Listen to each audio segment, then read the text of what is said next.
Noah from 840 Movie Caps here. Thanks for coming. I just finished watching a very interesting movie and thought about sharing it with you. Pay attention, there are many spoilers ahead. Michael has an audio message on his phone. It is hard to understand what the interlocutor is saying. He appears to be under the influence of prohibited substances. Late at night, in an office building, it's a big fuss. Everybody's working. Marty Bach is talking on the phone with a reporter. This call is for an official position on an old and unsolved case. The reporter has inside information. She knows Marty's about to get a deal on this case. She knows everyone works late at the law firm, so they're probably preparing something big. Marty's turning off his phone. A game of poker takes place in a dark room. Texas Hold'em. One of the players is Michael Clayton, a lawyer. Another player at the table seems to recognize Michael. It looks like he is an old poker player. They met at the Galaxy. And Michael remembers it. They tease each other to test their nerves. The phone is starting to ring. Michael leaves the poker room and checks his messages. Looks like Michael has a new case to solve.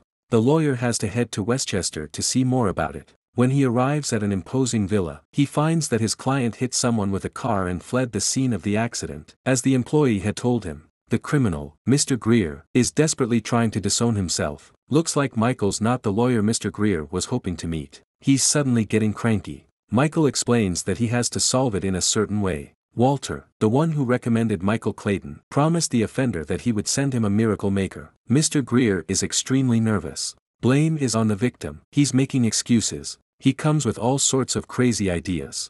Someone's calling on the Greer family's personal phone. It's Jerry, a person known to Michael. Michael's leaving the Greer family. It's late in the night. He stops by the side of the road and gets out of the car. He is fascinated by the presence of 3 wild horses on a nearby hill. He goes close to them. The next moment, his car explodes. Looks like someone put a bomb in his car. The film moves 4 days ago. A kid, Henry, is looking for his cards. He can't find them. He leaves the house and is expected by Michael. On the way, Henry tells Michael about a very interesting book. Michael leaves Henry at school.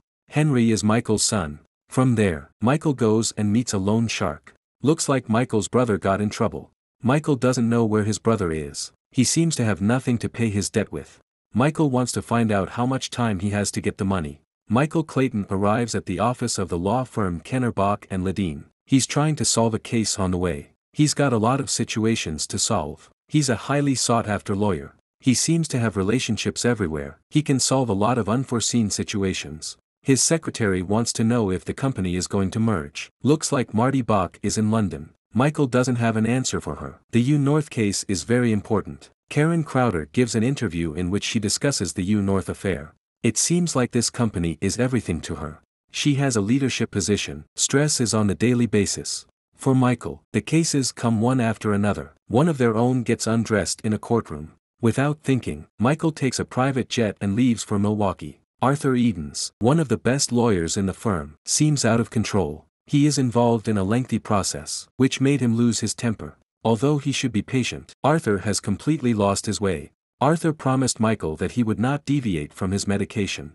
It's obvious he didn't keep his word. Arthur has data from the U North case. It seems that a lot of people have been killed. He is disappointed that he is defending a huge company that he knows is guilty of all the charges. Arthur considers himself an accomplice to the murders. Michael is trying to embed him. He is still one of the best and well thought-of lawyers. Karen Crowder follows a deposition. A young woman, Anna, recounts how she found a letter at home, at which point Arthur Edens enters the room and begins to undress. Everyone thinks he's high. Karen Crowder can't believe what she just saw. She's shocked. She's trying to reach Don, but he can't make it. She doesn't know who Clayton is. She wants to know more about him. Karen finds out he's the special counsel in the firm. She doesn't have much faith in his possibilities.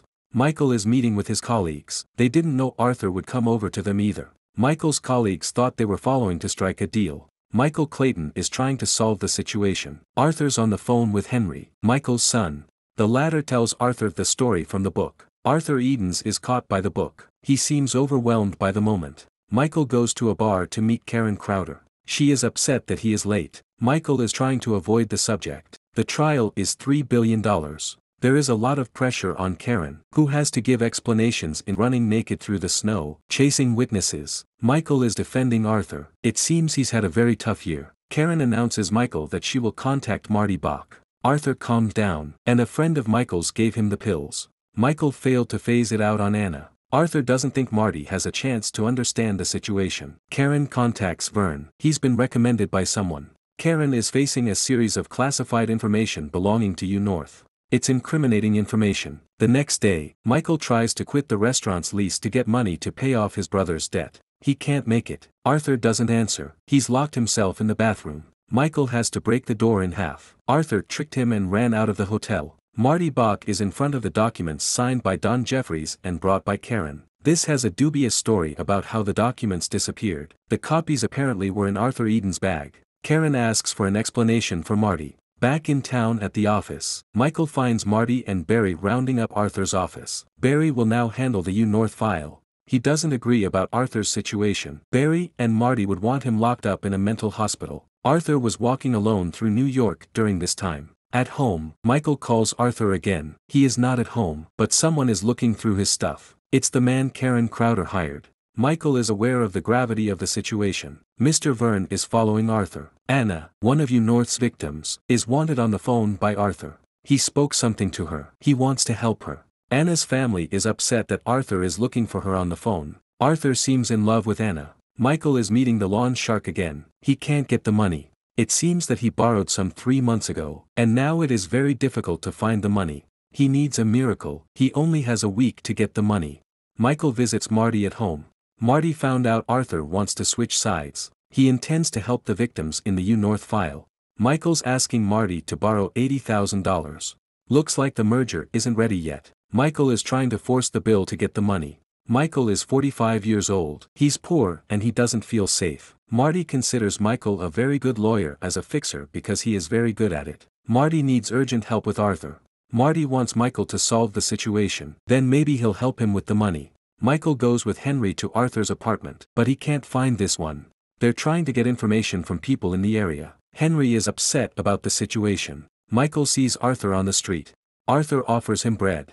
Michael is trying to help Arthur. He definitely needs help, but the situation is extremely serious. Arthur doesn't understand how Marty knows he called Anna. Both are nervous, but Arthur, despite being Michael's friend, refuses help. He doesn't want to give up the road he took. Arthur Edens watches a U-North commercial repeatedly. He manages to make the two who follow him mad. He picks up the phone and calls their law office. He starts talking about the missing documents.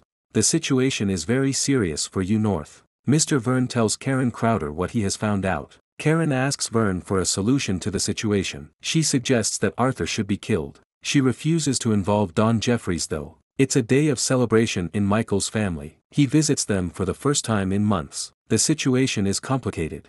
Michael hasn't bet in 1 year, and he hasn't played poker. He stayed away from the problems. All his money was invested in a restaurant. The problem is his brother, whom he cannot help. Arthur leaves the house but is immobilized by Karen Crowder's men. They inject him with something and leave him in the apartment. Michael leaves with Henry, at which point Timmy, Michael's brother, appears. Timmy announces that he is staying away from drinking again. Michael's not impressed. A phone call interrupts the conversation between Michael and Henry. Neighbors found Arthur dead. Michael wants to go to Arthur's apartment, but he is not allowed to. He offers to help him with what he can. All the employees of the company have gathered. Marty is sad. He can't believe Arthur killed himself. Michael blames himself. He thinks he overforced it. None of them understand why Arthur didn't leave a note. Marty has known Arthur for 30 years. They come to the conclusion that Arthur's suicide is lucky for the firm.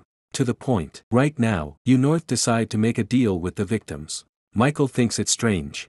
Michael's calling Anna, but he can't find her. Looks like Anna was called by Arthur to New York. Michael is going to find her. Mr. Vern follows Anna and sees Michael coming to her. Michael and Anna meet and talk. Arthur promised Anna that he would show her the evidence that could win their case. Michael is getting more and more confused. Nobody knew Anna was going to arrive in New York. Back to the police. Michael turns to a favor. Things are getting very complicated. Clayton decides to force his luck and enter Arthur's apartment. He's trying to understand what happened. He discovers that Arthur was reading the book recommended by Henry. Finds a note, which he decides to keep. He is arrested by 2 police officers. Michael doesn't know who called 911. Looks like Arthur printed the memorandum in a lot of copies. Karen Crowder is called by Mr. Vern, who gives her the bad news. Michael goes back to the office and looks for Marty. The situation at the office is explosive. Michael asks Marty if Arthur was right and paid with his life for it. Marty knows North is guilty, but they have to earn their money as a law firm. Marty offers Michael a check for $80,000, a bonus for his services. Barry is aggressive and disagrees with the help offered to Michael. Marty is about to meet with Don Jeffries from North. Michael goes and pays his brother's debt. After that, he sits down at a poker table. In the meantime, Mr. Verne and his colleague put a bomb in Michael's car. Everyone's trying to reach Michael. He leaves the poker table pretty quickly and goes to solve Mr. Greer's case. Karen Crowder's men are following Michael, but he goes out on a side road, so they lose his track. He's going to see the horses on the hill. He finally finds a moment of silence and lets everything out. Michael's car bursts into flames. Michael decides to throw his documents inside to look like he was in the car, then runs into the woods.